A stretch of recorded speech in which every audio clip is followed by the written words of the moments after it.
As a young boy, I started experimenting with marijuana, and it was just the most exciting thing because it made me feel so adult-like. Not to realize that I was just delving into a world of what Satan wanted to draw me into his world.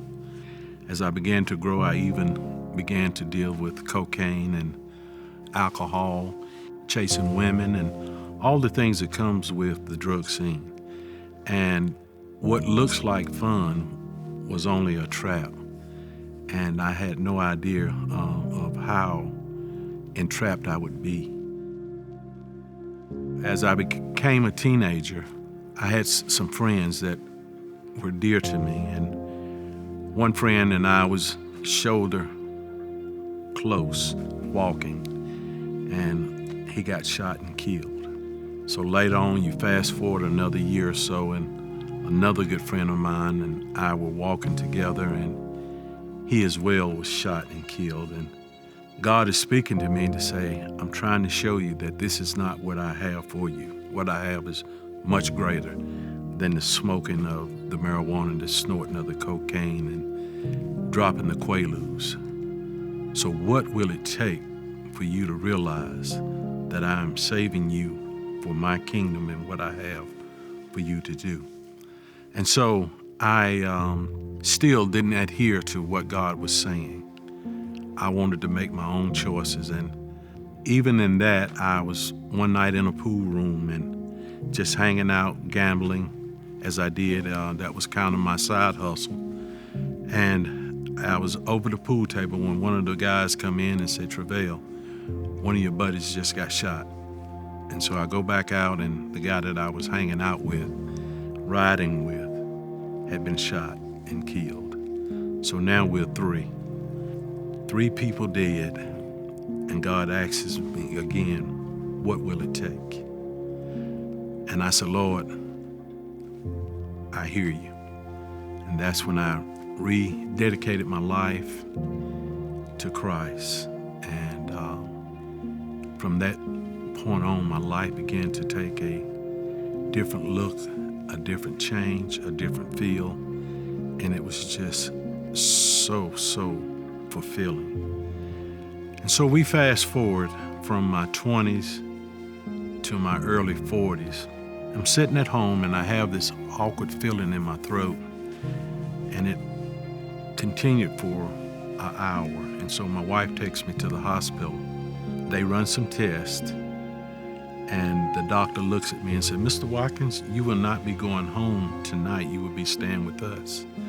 What we have found is that you have 3 arteries that one is deteriorated and 2 are completely 100% clogged. So we're going to have to do bypass surgery in the morning. So I was prepped for that. The next morning, they went in, they cracked my chest open and put me on bypass. I'm now in recovery, and my doctor comes in. She said, Mr. Watkins, all went well. We got you fixed up. Your plumbing is good again. And I was able to bring you back to life. And I said, you were able to bring me back to life? And she said, yes. I said, how? She said, well, I took the machine and I shocked your heart back into rhythm and I brought you back. I said, you really believe that? And she said, yes. I said, how hard is it to get your hands on that machine? And she said, well, I can get the machine. What is it that you want to do? I said, well, if you can get it, we're going to go down to the morgue and we're going to wake up everybody down there. And she said, but it doesn't work like that. And I said, exactly. I said, without the hand of God, your talents, the gifts that you have are no good until God reaches in and touches it all. That right there was just an awesome experience to be able to share Christ even after coming out of surgery. So I'm in the hospital for 7 days. I leave the hospital. My wife and I are traveling down the road, headed to the church, and God begins to speak to me. And he tells me, he said, Travail, I want you to know that I love you so much that you have had a Lazarus experience, because during your surgery, it wasn't anybody that brought you back except for me. And that's when I said, Travell, come forward and you live again.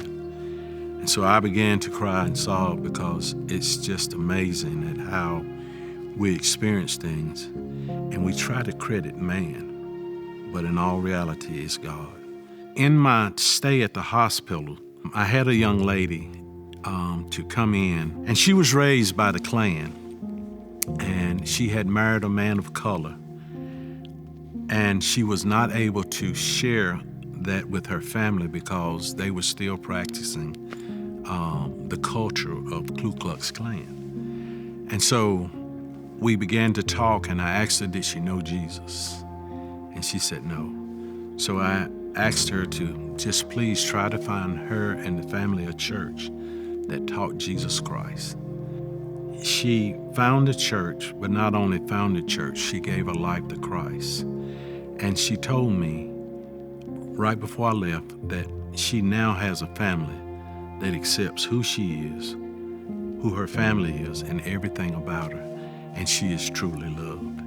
And so I told God at that point, if it means me going to the hospital every day for someone to give their life or to dedicate their life to you, send me, I'll go.